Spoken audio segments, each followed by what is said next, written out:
the last full moon.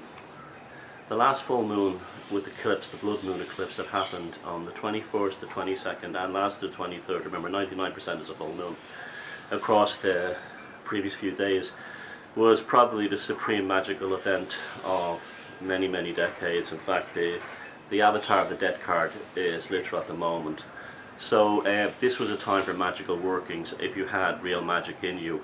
This has been further compounded by the fact that the New York Times reported that during the height of the blood moon eclipse, when the moon was at its reddest, right before the moon, the totality turned into the penumbra, a large object collided with the moon and was caught as a flash on the camera. Look, this doesn't happen by accident, this is the real thing. So as we know that the eclipses are always associated with death, and in this case it's also literal death. So this is a very intense moment. This is the time. Well, it's over now. That was the time to actually purify yourself in terms of your associations, your world, your life, things that were holding you back. Relationships have to end, marriages have to end, all kinds of things have to end, and in many cases life literally ends as well. That's just how it is. The universe does not pay attention of the particulars of the moment. We're just, when you drop a pebble into the water, those ripples ripple away. They don't stay where the pebble is. And so you have to, life is like this. There's, nostalgia is a mechanism for annihilation if you let it hold you down and you become obsessed with it. And that's what this eclipse was about. Now, I had a tremendous experience as it was coming up to it.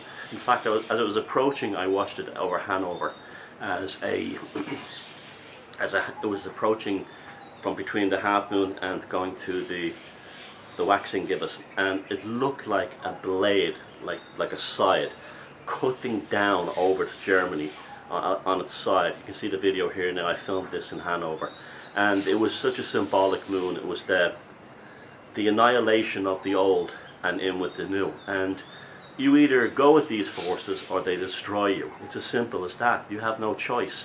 And life is not a fairy tale. It doesn't work out like that.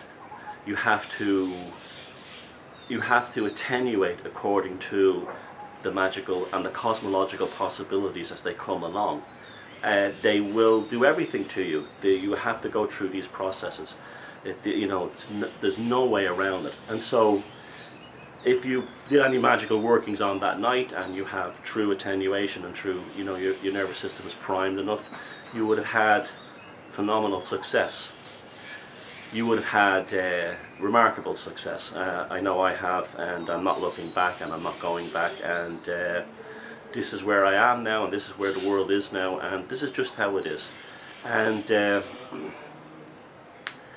we strive, and the side always falls, it always swings, it always cuts.